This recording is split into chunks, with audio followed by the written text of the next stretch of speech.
A very good Friday afternoon. This is Bloomberg News, and I'm Lori Rothman. Lehamn Brothers, as you know, filed the biggest bankruptcy in history. It was September 2008.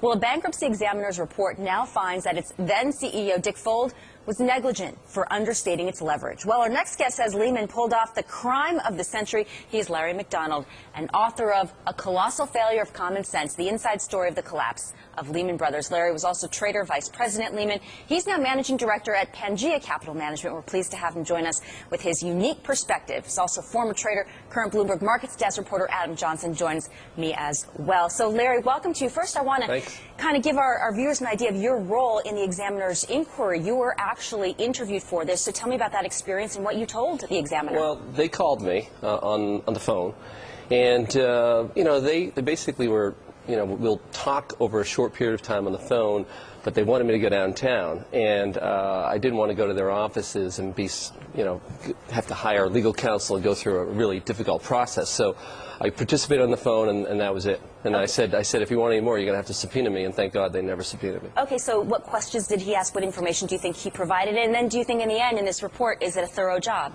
Well, you know, the biggest thing is there's so many people out there that have been hurt in this financial crisis. I mean, 401ks have become 201ks. We've lost millions of jobs since Lehman fell.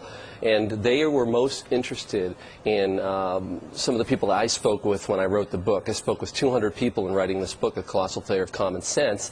And I spoke with high-level accounting people that had problems, very serious problems with our GAAP standards, our accounting standards, and some of the accounting moves that were going on inside of Lehamn Brothers. So the research found that the issue was largely with these repurchase agreements, those that the examiner says led to Lehamn hiding some $50 billion of borrowing on the balance sheet. You mentioned the accountants. Did you have any idea that was going on while you were at Lehamn Brothers? Well, not when I was going on there. I mean, Lehamn Brothers is like a giant aircraft carrier with many different departments. Lehamn was never rotten at the core. That's where all the beauty was. She was rotten at the head.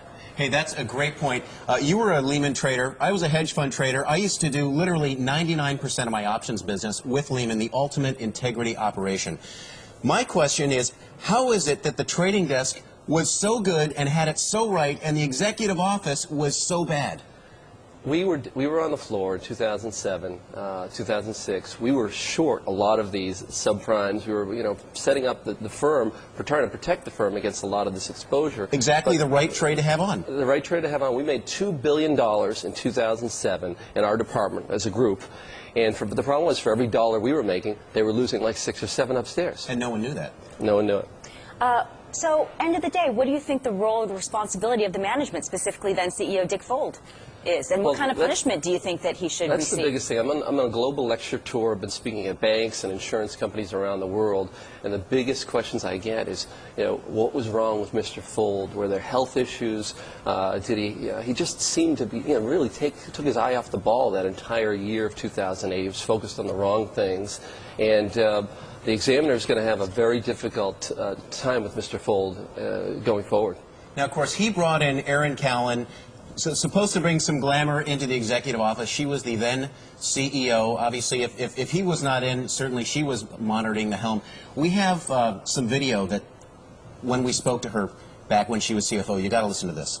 I think there's a huge confidence issue around our industry that isn't completely undeserved based on many of the things that have happened over the past 9 to 12 months.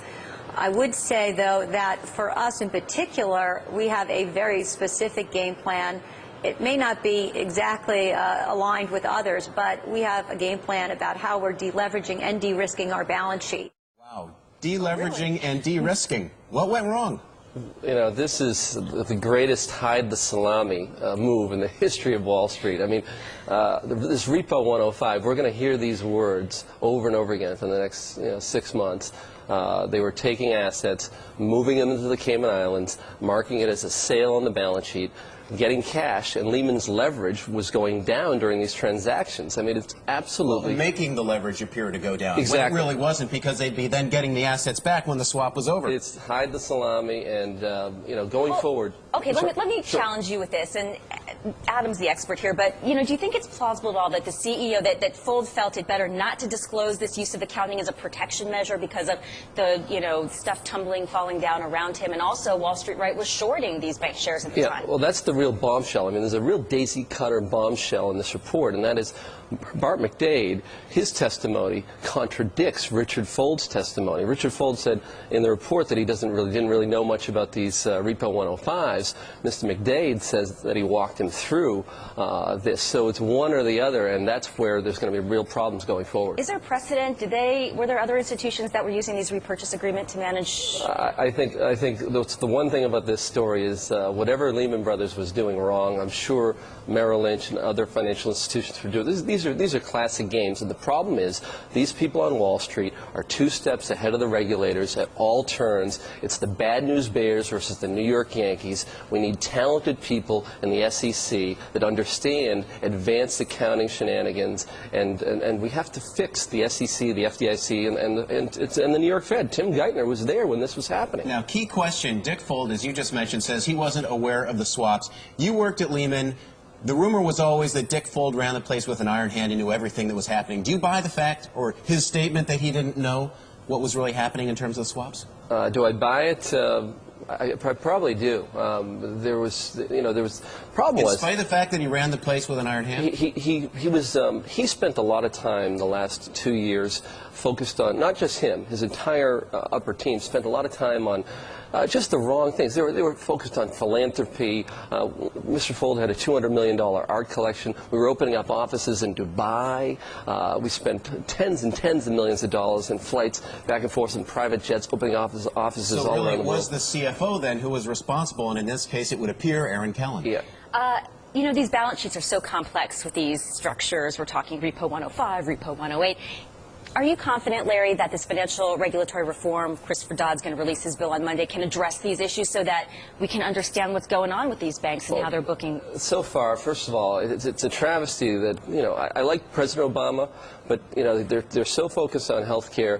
The Republicans and Democrats, a year and a half after Lehman's failure, still aren't agreeing on the basic tenets of this legislation. Well, Dodd's going to give us something on Monday, though. I hope so, but it's focused. It's not addressing the problem with boards of directors. I mean, I address this in my book, A Colossal Failure of Common Sense. These boards of directors are completely a mess. I mean, look at the Bank of America board. Half the board are people from outside of finance. The other half are people, regional bankers, and they're not people that really understand 21st century financial products. Sure appreciate you delving into this topic with us. Thanks so much, Larry McDonald. Now, Managing Director of PANGEA Capital Management, used to work for Lehamn Brothers.